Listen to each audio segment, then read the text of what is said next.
Assalamualaikum warahmatullahi wabarakatuh. I got so much motherfucking design on right now.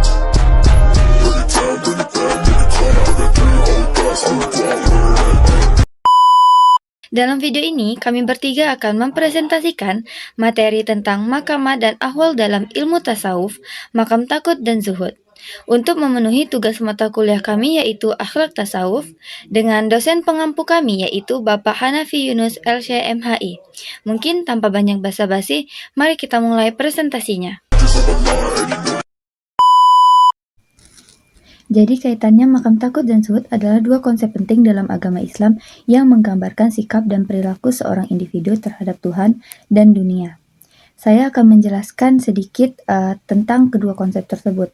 Makam takut sendiri mengacu pada tingkatan ketakutan dan kesadaran seseorang terhadap Allah. Ini melibatkan kepatuhan terhadap ajaran agama Islam, menjauhi larang-larangannya, dan melakukan amal soleh. Orang yang memiliki makam takwa akan berusaha untuk selalu berada dalam ketaatan kepada Allah, menghindari dosa, dan memperbaiki akhlak serta perilaku mereka. Makam takwa sendiri merupakan landasan utama dalam memperkuat iman dan mendekatkan diri kepada Allah. Yang kedua itu makam zuhud. Makam zuhud di sini mengacu kepada sikap sederhana dan tidak terikat pada dunia materi. Orang yang memiliki makam zuhud ini tidak terlalu terpaku pada harta benda dan kenikmatan duniawi, melainkan lebih fokus pada kehidupan akhirat dan mempersiapkan diri untuk menghadapinya. Mereka tidak tergoda oleh kekayaan dan kemewahan dunia, melainkan memilih untuk hidup dengan sederhana, bersyukur atas apa yang dimiliki, dan mengutamakan nilai-nilai spiritual dan kebaikan. Jadi dalam Islam, baik makam takwa maupun makam zuhud merupakan aspek penting dalam menjalani kehidupan sebagai seorang muslim. Jadi kedua konsep ini mengajarkan kepada kita pentingnya kesadaran akan Tuhan, ketaatan terhadap ajarannya, serta menjauhi keduniaan yang berlebihan demi meraih kebahagiaan abadi di akhirat. Sebelum membahas pengertian dan materi lainnya tentang zuhud, saya akan membahas tentang latar belakang zuhud terlebih dahulu. Zuhud ini sempat diartikan sebagai asketisme. Asketisme itu sendiri pada mulanya merupakan suatu sikap biarawan atau rahib-rahib yang menyangkal kehidupan dunia dengan harapan bisa menyucikan diri dan kemudian bisa bertemu dengan Tuhan. Pemahaman seperti itu biasanya ditunjang oleh perujukan dan pemahaman khas terhadap hadis-hadis tertentu yang mengesankan anjuran untuk merendahkan kehidupan dunia. Salah satunya yang paling populer dikutip oleh Imam Ghazali dalam Ihya Ulum Ad-Din yang berisi tentang suatu saat Rasulullah Shallallahu Alaihi Wasallam diriwayatkan sedang berjalan bersama para sahabatnya.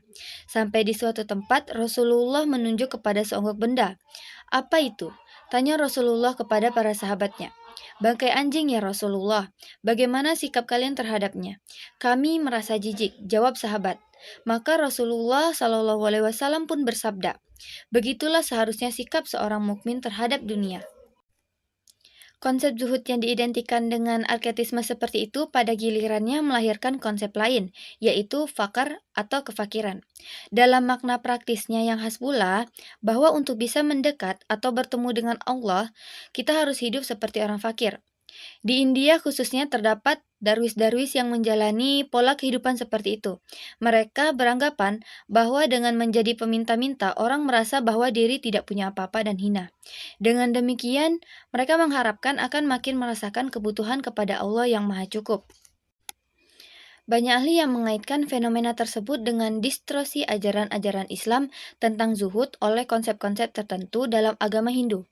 Dalam ajaran Hindu terdapat konsep samsara yang diterjemahkan dalam bahasa Indonesia menjadi sengsara.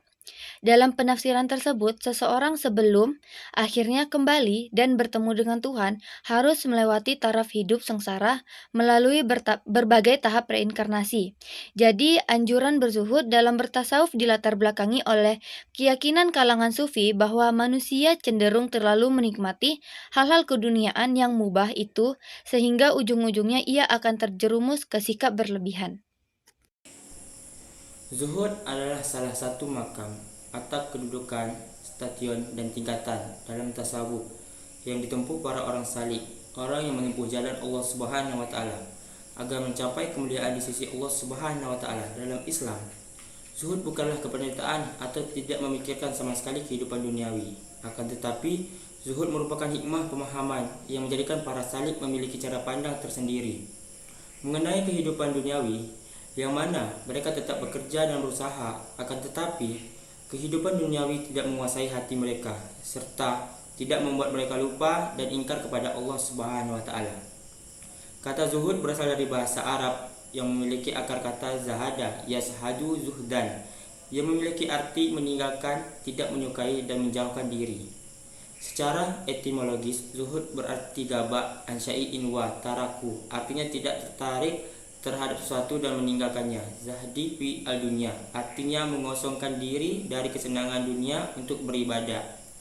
Secara terminologis, zuhud memiliki arti suatu metode kehidupan.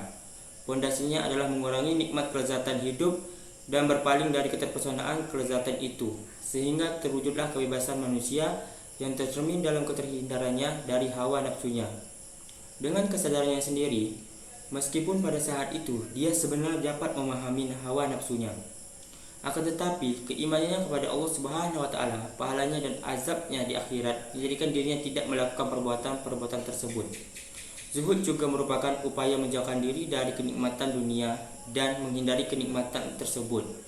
Meskipun halal dengan jalan berpuasa, yang terkadang pelaksanaannya melebihi ketentuan agama, yang mana hal tersebut bertujuan untuk memperoleh keuntungan akhirat dan menggapai tujuan tasawuf, yaitu rada, bertemu dan makrifat kepada Allah Subhanahu wa taala. Pendapat ulama tentang zuhud menekankan pentingnya untuk menjauhkan diri dari kecintaan pada hal-hal duniawi dan memprioritaskan kehidupan spiritual serta kebaikan di akhirat. Dasar-dasar zuhud. Dasar-dasar zuhud ada dua, yang pertama Al-Quran dan yang kedua hadis. Al-Quran diterangkan bahwa urusan akhirat lebih baik dan lebih kekal. Hal ini banyak tidak dimengerti oleh yang tidak mampu atas meninggalkan dunia. Siapa yang langgeng atas kelalaiannya, maka besarlah kerugiannya dan penyesalannya di akhirat. Sebagaimana firman Allah, katakanlah kesenangan di dunia ini hanya sedikit, dan di akhirat itu lebih baik bagi orang-orang yang bertakwa, mendapat pahala turut berperang, dan kamu tidak akan dizolimi sedikit pun. Hadis Abbas Sahl bin Sa'ad As-Sa'idi RA bercerita, telah datang kepada Rasulullah seorang laki-laki dan berkata, "Wahai Rasulullah, tunjukkanlah kepadaku suatu amal yang apabila aku mengamalkannya, aku dicintai oleh Allah dan oleh manusia." Rasulullah menjawab, "Zuhudlah engkau terhadap dunia, niscaya Allah mencintaimu. Dan zuhudlah engkau terhadap apa yang dimiliki orang, niscaya mereka akan mencintaimu." Hadis riwayat Ibnu Majah. Hadis ini menunjukkan bahwa Allah mencintai orang-orang yang zuhud terhadap dunia. Mereka berkata, apabila mahabbah Allah adalah kedudukan yang paling tinggi, maka zuhud terhadap dunia adalah hal yang paling utama. Meskipun dilihat dari segi sanadnya diperselisihkan, namun dapat kuatkan dengan hadis lain. Antara lain, hadis yang menganjurkan agar umat Islam menjadikan akhirat sebagai pusat perhatiannya.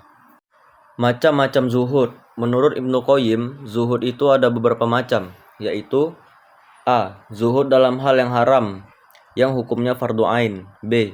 Zuhud dalam hal yang subhat, tergantung kepada tingkatan-tingkatan subhat.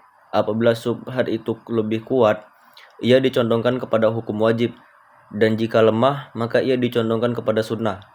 C. Zuhud dalam hal-hal yang berlebih. Zuhud dalam hal-hal yang tidak dibutuhkan, berupa perkataan, pertanyaan, pertemuan. Zuhud di tengah manusia. Zuhud terhadap diri sendiri, sehingga dia menganggap diri sendiri hina karena Allah Subhanahu wa taala. D. Zuhud yang menghimpun semua itu, yaitu zuhud dalam perkara selain Allah. Zuhud yang paling baik ialah menyembunyikan zuhud itu sendiri, dan zuhud yang paling berat ialah zuhud dalam perkara yang menjadi bagian dari diri sendiri. Kemudian kita masuk ke perilaku zuhud. Seorang zahid di sini atau orang yang disebut zuhud bukanlah suatu pribadi yang lemah atau hidup di bawah perintah para penyembah dunia dan yang terkadang mengharapkan sisa-sisa makan mereka. Tapi yang dimaksud di sini adalah orang yang memiliki derajat di atas para penyembah dunia dan mempunyai tingkatan ilmu dan pemikiran yang lebih tinggi dari mereka. Mereka sama sekali tidak merasa takut apabila berpisah dengan dunia.